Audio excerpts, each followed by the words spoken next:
if they reach the late game kung saan sobrang lakas na ni Granger at ni Beatrix, it's gonna be scary. Also, a last thing, I'm sorry about this, but you need to also take note dun sa objective taking potential ng Beatrix. Ang bilis mang tunaw ng Torre, pati na rin ng Lord at ng Turtle. So mukhang fast game ang hanap ni Omega dito for that matter. As we go into game number 3, it's a best of 3 series. The final game of the day and the final, literally the final game of the day. Wala na tayong series to follow. Bukas na ulit yung ibang laban. And it is a Beatrix on the gold lane. Pakito on the EXP lane. Man, I like the adjustment mula sa LPE. So na-mention natin kanina na pwede siyang gold lane Chang'e. At indeed, ganun nga yung mangyayari. So si Arms, instead na mag-Chang'e siya na yung Sylvana, na alam natin na pwede sila magpalitan. Nung first pick Benedetta mula sa LPE, nag-decide sila, okay, sige, si Bimo na lang yung gagamit as the roaming Benedetta. And this allows LPE na magkaroon ng sobrang taas ng damage output sa lahat ng stages ng game natin, early until the late game, dahil sa coverage na meron ang isang Chang'e, Yisun Shin, and Barat's combo. And on the side of Omega here, you said it best na Beatrix is an objective killer. Matutunan niya yung objectives. And all Toshi needs right now is to get a lot of space. And speaking of space, Bimo does not have a lot of space to move around here. Ars gets a stun onto Kenji just to keep him alive. And they manage to not secure the orange buff for themselves. But at the same time, nobody really falls down there. Yep. Mahirapan din dito si GZ kasi may nakakabwisit na Benedetta na humahabol-habol sa kanya. If you imagine, Aspects level 4, halfway papuntang level 5 at si GZ ngayon pala magsisimula sa kanyang purple buff. Ryota, dumalo pa para lang din talaga mag-reset. It's gonna be annoying. Unlike yung previous games natin na yung Granger ay nagkaroon ng free farm sa early stages, this time, mahihirapan si GZ. Yan na si Bimo. Oh, diving into the turret, Electro final blow just to secure the kill, pero actually it was Ars that secures that for himself, and Hayes and Curtizi wants to go for a trade. It is a 1-for-2 trade in favor of Omega. Oh man, I can't imagine kung gaano kahirap ito para kay GZ. You have Sylvana na lakas manggulo, meron ka pa din na roaming Benedetta. It's gonna be difficult para sa Granger. In fact, kanina nung nag-level 4 na si Bimo sa kanyang Benedetta, meron siyang ultimate. Almost level 4 pa lang si GZ nun. Kaya hindi siya nakakontra with the Death Sonata. Kahit nasa likod siya ng kanyang second turret, kinapos pa rin. Malaki na ang difference ni Aspect, pati na rin ni GZ. And this is really looking good para sa LPE. And this is all thanks to the invades na ginagawa ng LPE dito. High impact invades that hindi nahihirapan na si GZ. Paulit din natin sasabihin dito as Hayes flickers in towards the backlines of Ars and Jake the dog. But here comes the meteor shower. Aspect will actually fall down there. Omega trying to fight back in this game. The electro final blow will not connect to anybody. Curtizi and Hayes will fall back. Aspect, the only one going down, as well as Toshi. The classic combo ng LPE. Minsan ginagamit nila yung Chang'e kay Arms. Minsan din naman ay kay Jake the Dog, but it is the same. Imperial Justice, pati na rin Meteor Showers. Shoot na shoot. Wala nagawa yung Omega. They dealt damage gamit yung Beatrix. Nakuha sila ng isang return kill, but we'll see na masayang-masaya si Jake the Dog sa nangyayari na to dahil lamang na siya over Toshi in their matchup. And another thing to point out here, the Yisun pickups guarantees na alam kaagad nila kung saan pupunta si GZ. And as long as alam nila kung saan si GZ, alam nila kung saan sila iiwas, alam nila kung saan at kailan sila pwede mag-invade. As Ryota, kinain si Kenji. Kenji will be able to escape barely with his life. Okay. Hindi rin inatake ng Torre masyado si Kenji kasi mabilis na maglakad. And Kenji did not hit the Barats first. Do take note, merong mga minions are under the turret. So, medyo wasted ultimate kami na from Ryota, pati na rin yung Flicker. And Omega, confident sila ngayon mag-take ng Turtle. Or should they be confident though? Yan ang tanong. Should they be? Bimo pops the electro final blow, eyeing out GZ, gets the stun up connection, and GZ will fall down. Granger is out. Glorious Pathway, defensive usage there. Semi-aggressive as well from Hayes. Will manage to secure 2 other kills onto Ars into Aspect. It's just Jake the Dog alive in this team fight. Ryota in the backline, surrounded by 4 members. Mukhang wala siyang matatakasan. Gets 1 bite off of it to try to get the turret aggro onto Kenji, pero sobrang kunat nga niya. Oh, without damage. Kenji, he knows na mahuhuli din talaga siya kaya hindi siya umatake dun sa barrats, which also meant na hindi siya yung antake na Torre. Nice juggling from OMG from Mega Esports. Bimo? Yeah, roaming Benedetta, not much damage, but did have the execute though, pero makunat na ngayon si Kenji. And unti-unting na lumalabas yung problema ng LP dito. It is the Kenji. It's not Hajizi for that matter. It's Hayes and Kenji. As I say that, Toshi goes down. And we haven't seen an objective being secured by Omega just yet. Oh, maganda yung kill na nakuha ng Omega, tatlo dun para kay Toshi, but the fight afterwards, nag-favor talaga si LPE and Hayes. Flicker forward, okay. Commits the Glorious Pathway para kay Curtizi to take the kill onto Ars, pero Jake the Dog will just have to use that meteor shower. Literally walking out of there, LPE. Parang wala naman din sila masyadong ginawa. Parang cover fire lang kami na from meteor shower, but ang daming ginamit na important resources mula sa Omega. Flicker ay isang resource. Imagine having 1 minute and 30 seconds na wala kang flicker on your tank, tapos you also committed yung yin-yang overturn and the glorious pathway din. So weird na decision mula sa OMG. Weird decision making here indeed. Alam nila na they have to secure kills, pero it wasn't really effective for themselves. Na they had a good idea on the top lane, pero they weren't actually expecting a full 3-man lineup. And they weren't actually expecting 3 members from LPE in that tribe brush. And that costs the, well, not actually costs the life here, but the HPs are dangerously low here for the rest of the members of LPE. Sila pa yung nadehado din sa fight na yan. But they do manage to get the turret off of that. Oh. Arv just buying a lot of time, manages to dash out. Bimo, nandiyan parang tumulong. Oh my Gets God. the dive in. Ryota looking for an opportunity, and Bimo's gonna be playing the prize. Commits the electro final blow a bit too early. Questionable plays for both teams na makataas. I mean, Arvs was already tried to buying a lot of time. Ang daming naubos na oras. And then Bimo tried to jump in as well. Hindi naman ganun din ka-punishing though, kasi ang kagandahan sa nakuha ng LPE is nakapag-push the barrats sa may lane na yun. However, OMG having the first try at this turtle. Nakita nga lang sila with this mountain shocker. So, ang trade-off yata para sa LPE, going for the top lane turret in exchange for the turtle. And it's almost always going to be the turret here kasi LPE now has a wide open map. Kaya nilang i-take kagad yung jungle ng Omega dito. More resources out there. And Arvs, it's taken out. Thanks. Toshi might be in trouble. He is going to be in trouble, but he's relatively safe. Hayes is the one that has to be in trouble. Gets gobbled up by Ryota. And there's not a lot of positioning here for LP to really follow it through. Omega going to oblige with a kill onto Bimo. Another kill on the board for Toshi, and they are on the chase. Gets a flicker into Ryota. Ryota will get taken out, and it's this bottom lane turret na ina-eye out na Omega to even out the map. BOD now picked up by Toshi. Yung haba ng fight na yun na awkward para sa teams.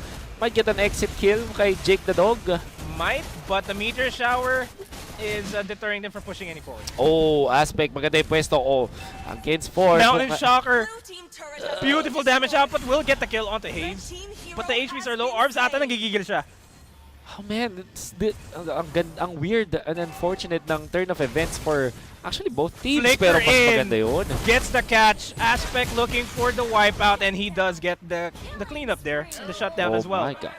Arvs, napakagandang talon nun using the flicker. No match at all. May return kill ba? Medyo alang-ani pa yung return kill na gustong mangyari ng Omega dito kasi Jake the Dog always beautiful timing on that meteor shower. Pero Toshi! Damage output way too much onto Jake the Dog in Aspect. Oh, but Ryota. Unstoppable clashes, Nomad. Non-stop clashes here. Ryota and Bimo wanted to go for Kenji and or Toshi. Okay, so I was gonna say unfortunate events for Omega, tapos biglang unfortunate events para sa LPE. Para sa teams nagkakaroon ng mga brilliant plays, pero nagkakaroon din sila ng mga questionable plays. So paalitan lang din. But then again, LPE, dahil sa fact na nakuha sila ng 4 na tore, 1 tore lang para sa Omega, sa kanila natin ibibigay talaga ang early stages. So like in the first 9 minutes, gonna be favoring them. And tingnan naman natin, lamang ng around 600 gold lang naman ating usage of the Granger. Pero si Toshi, 6.6k. Ang kanya katapat, which is Jake the Dog, is just 5.7k. So, sabihin na natin hindi ganun kagandang economy ng supports ng OMG, pero yung kanilang mga cores against LPE, having a good time. And we're already reaching a point na paunting-unting sumasakit na si Haji, even more so si Toshi. Yeah. And dadating sa point na ang Omega, mas malakas sila sa late game dahil sa kanilang raw damage output. Sabihin na natin ang LPE, meron silang sustain. Ang pinili ni Ryota is the helmet double helmet Sky Guardian helmet tas cursed helmet. So makunat talaga itong ating Barats. Come point though na baka kulangin sila ng damage unless dumating si Jake the Dog sa critical mass kung saan kaya na niya mag-burst down using the meteor shower. And speaking of meteor shower, it is being saved out just yet kasi LPE gusto nilang kunin yung Lord. Omega does not want to give them the Lord and they're already in position to secure the Lord themselves. Medyo tug of war yung nangyayari dito sa laban natin ngayon, Wolf. Yeah, it is definitely a tug of war. 9 minutes in. Kahit sinong team dito, hindi kayang ibigay, hindi afford na ibigay yung Lord over the other team. Sobrang crucial. At tingnan mo yung burst. We were talking about this, kung gaano kabilis mang-shred ng Torre, pati na rin ng Lord ang isang Beatrix. Give him a little bit of opening lang. Nako, mabilis yan. That's why LPE are respecting this. Hindi sila nagpapapoke, pero kakasabi ko lang. Hindi nila nirespeto ang bush. And look at the damage outflow from LPE. The Mountain Shockers as well reveals the location of Omega. The Glorious Pathway will be used defensively para mabuhay sila doon. A 1-for-1 trade. Omega slowly getting back into the game. 2 mid laners, flickers committed kay Ryota. And a lot of battle spells din para sa Omega. So I think LPE are feeling confident now. Feeling very confident. Just Kenji and Haji contest this Lord. And let's take Kenji out of the equation as well. And that's a bad decision para sa Omega.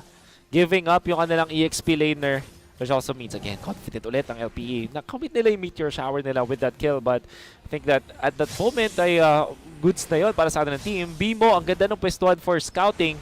At hindi rin nagpapatay. That is also an aggressive Glorious Pathway committed by Hayes, pero wala mismo nag-follow through. And that does apply the slow onto LPE, but it's not slowing them down with this team fight. Wow, LPE, the better decision making dun sa Lord area. Kinda have to think back yung Omega dito, one after another. Hindi sila ganun ka-synchronized. Bimo, back dun sa kanyang pwesto kanina. Now Curtizy, tipping his hands there. Looking for an opening. Omega will try to go for the steal. Lord will be secured by LPE. And with that being said, the meteor shower will be committed as well to deter Omega from looking for a fight. And yes, Haji is down. That's one burst damage out of the equation for Omega. Simple mathematics yung LPE. 4 versus 5 yung fight around the Lord area. Hindi nga actually naging 4v5 kasi yung ibang members pa ng Omega ay hindi handa nung tinry na gumawa ng play ng ibang members ng Omega. Bimo, napakaganda nung pwestuhan around doon sa Kramer area, doon sa may top lane. Makita nyo yung parang beetle na jungle creep. 2 beses siyang nandun at hindi man siya nakakuha ng kahit anong stun or initiation. Yung fact lang na alam niya kung nasa yung mga members ng Omega, that's already enough. At napapakomit din yung Omega dun sa tank natin na si Bimo. Kaya naman din effective paminsan-minsan ang isang roaming Benedetta. And now Omega, they're in trouble. They are in trouble. This is a throwback to game number 1 where LP is already sieging up. Beautiful entry there by Arvs. HP already low from Toshi, forced to back off. Yung damage output na meron si Toshi, hindi niya masyado na-apply kasi lagi siya nababurst out. Kailangan niya bumalik agad para mag-reset. That's right. And now the siege for the mid lane is happening as well. They will not be able to secure this, pero they have to fear the fact na yung LPE nasa labas na ng bahay ng Omega. So you see, yung magagandang talon dito ng LPE, kaya natin masabing maganda sila kasi nagugulo nila yung backlines, nakaka-achieve sila ng pag-take ng objectives at hindi lang yan, nakakaalis sila safely. Another jump from Arms. Another Glorious Pathway committed. Hopefully, this is going to be the aggressive play from Omega. Pero again, beautiful timing by Jake the Dog. Hindi niya basta-basta binibitawan yung Meteor Shower. Oh, look at this decision from LPE going for defensive items. Kaya ang kukunat nila. And even with jumps, hindi sila napapatay kahit ang taas ng burst potential ng Omega. Bimo in the backlines. Electro final blow connecting on the two. Catching Haji. Oh my God, but Haji. is being controlled out. by Toshi. Oh my And the meteor goodness. shower, just to add a little bit of salt. I am dumbfounded. Ang ganda nung kontra dun ni Hajizi. I honestly thought na dead to rights na sila drop from BMO's jump tapos may initiation din from other members of LPE.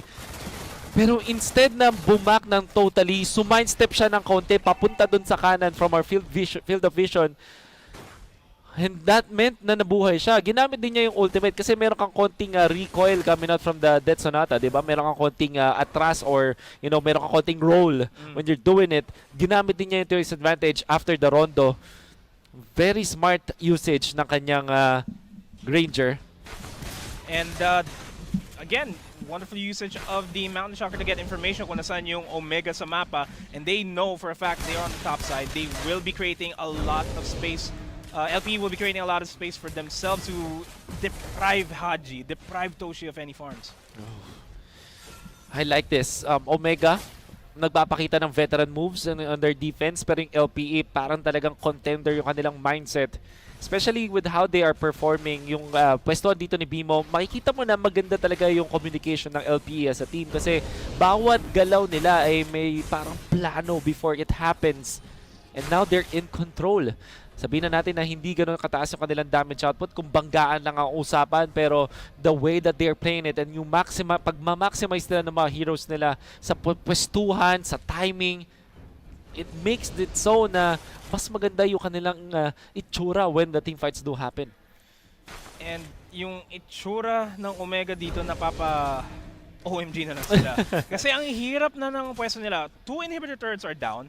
Only 1 turret left dun sa base nila. And if that falls down, mas madali na yung push ng LP to end the game. Omega needs to secure the upcoming Lord. Yeah. Pero LP has the priority. Gotta have to take note. Meron kang Glaive, meron ka pang Holy Crystal doon sa ating Chango.